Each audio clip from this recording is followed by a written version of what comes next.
These X-ray films were made by the Voice Research Laboratory to prevent languages from being forever lost to the study of man. You could look at it as a kind of detective story. Now, these experiments started not on tape recorders, but on paper.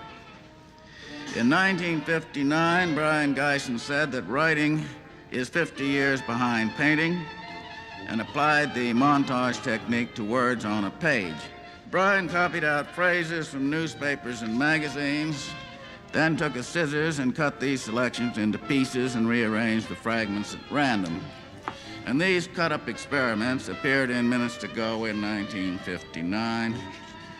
When you experiment with cut-ups over a period of time, you find that some of the cut-ups and rearranged text seem to refer to future events. Fast forward to the late 60s and all the way up to today. That's this mountain that we're on right now, and it's big. It started with this idea that you could look into a computer screen and see a place. You had a desktop and some folders and a trash can, and the information was actually in the computer. Today, at the top of this mountain, we have just passed 1 billion internet users. But there's a much bigger mountain ahead. The future isn't going to be billions, but trillions of computers embedded in just about everything. So trillions of computers. And this is not computing as a place or computing as a big calculator. It's going to be computing as an ecology. It's all around us, not information in the computers, but people in the information. So if there was this world in the screen and if there was the physical world around me, I couldn't ever get them together in the same place. A squirrel is chewing on your internet. The internet is a transcendent idea. It's a set of protocols that has changed everything, from shopping to dating to revolutions. The internet is becoming a giant global computer, and every time you go on it, you upload a video, you do a Google search, you remix something, you're programming this big global computer that we all share. Humanity is building a machine. It's not so much as so little as to do with what everything is. But it is within our self-interest to understand the topography of our lives unto ourselves. The global economic crisis is opening up the world as well. Our opaque institutions from the industrial age, everything from old models of the corporation, government, media, Wall Street, are in various stages of being stalled or frozen or in atrophy or even failing. Common knowledge, but important nonetheless. I think, in fact, we're at a turning point in human history. As we face fear in these times, and fear is all around us, we also have anti-fear. It's hard to imagine or measure. The background radiation is simply too static to be able to be seen under the normal spectral analysis. You see, people at their fingertips now, everybody, not just Julian Assange, have these powerful tools for finding out what's going on, scrutinizing, informing others, and even organizing collective responses. And the important thing to remember is that this simulation is a good one. It's believable, it's tactile, you can reach out, things are solid, you can move objects from one area to another. You can feel your body. You can say, I'd like to go over to this location. You can move this mass of molecules through the air over to another location at will. But that doesn't matter because this is moving forward. The train has left the station. The cat is out of the bag. The horse is out of the bar. Help me out here, okay? The toothpaste is out of the tube. I mean, we're not putting this one back. The open world is bringing empowerment and freedom. Value this time in your life, kids. Because this is the time in your life when you still have your choices. And it goes by so fast. When you're a teenager, you think you can do anything, and you do. Your 20s are a blur. 30s, you raise your family, you make a little money, and you think to yourself, what happened to my 20s? 40s, you grow a little pot belly, you grow another chin. The music starts to get too loud. One of your old girlfriends from high school becomes a grandmother. 50s, you have a minor surgery. You'll call it a procedure, but it's a surgery. 60s, you'll have a major surgery. The music is still loud, but it doesn't matter because you can't hear it anyway. 70s, you and the wife retire to Fort Lauderdale. You start eating dinner at 2 o'clock in the afternoon. You have lunch around 10, breakfast the night before. Spend most of your time wandering around malls looking for the ultimate soft yogurt and muttering, how come the kids don't call? How come the kids don't call? The 80s, you'll have a major stroke. You end up battling with some Jamaican nurse who your wife can't stand, but who you call mama. Any questions? Your few freedoms are preserved because they are profitable to your owners. In other words, freedom metastasizes the cancer of the state. The government that starts off the smallest will always end up the largest. This is why there can be no viable and sustainable alternative to a truly free and peaceful society. A society without political rulers, without human ownership, without the violence of taxation and statism. Reality check. No government will declare war on its own citizens. To be truly free is both very easy and very hard.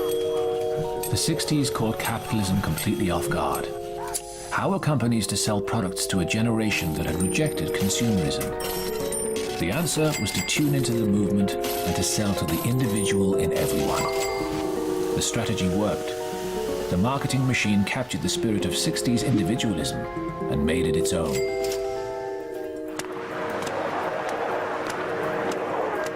Today, this leaves us doubly compromised. On the one hand, we've become used to defining ourselves by the things we buy.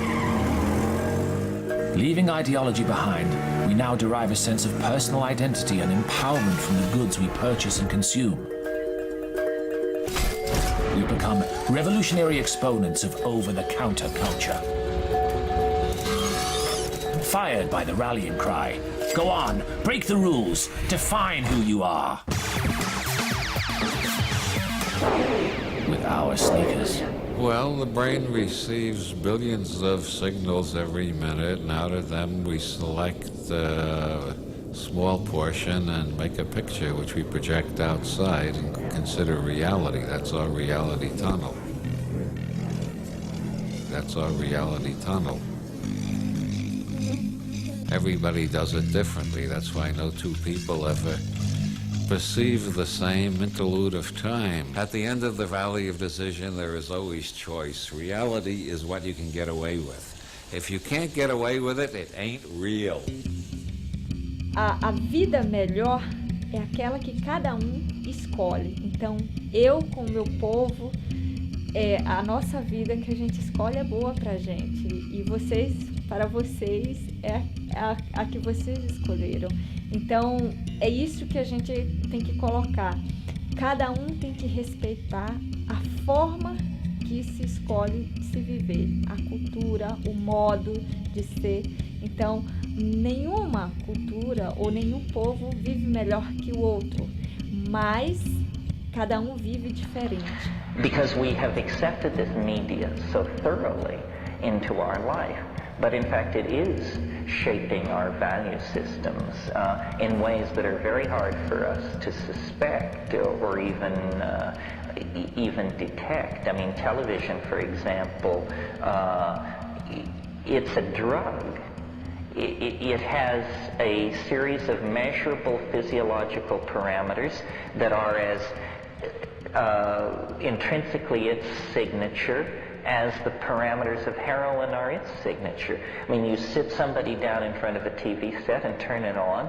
20 minutes later, come back, sample their blood pressure, their eye movement rate, blood is pooling in their rear end, their breathing takes on a certain quality, the stare reflex sets in.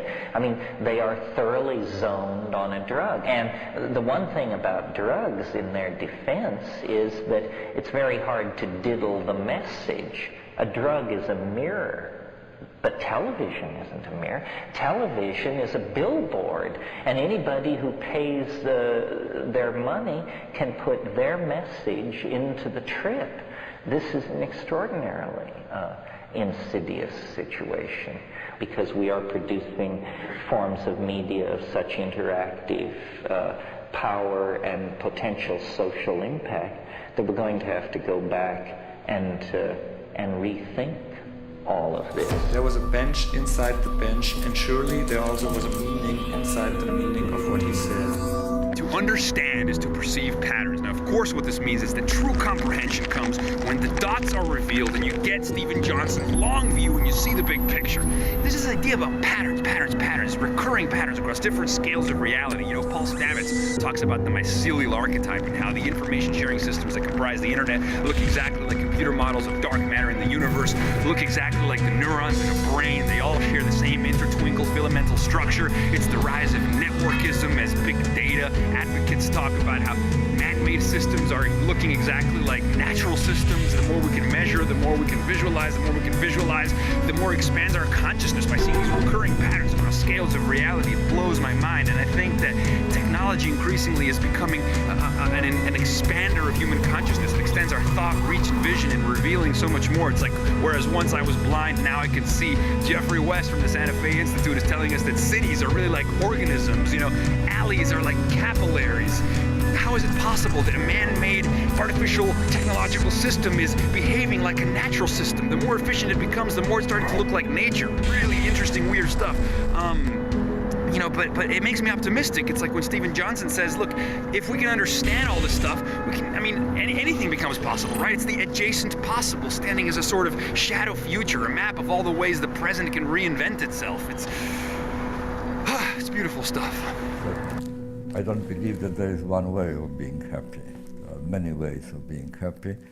Well, you can translate it in a simple term saying that for every human being there is a perfect world made especially for him or for her.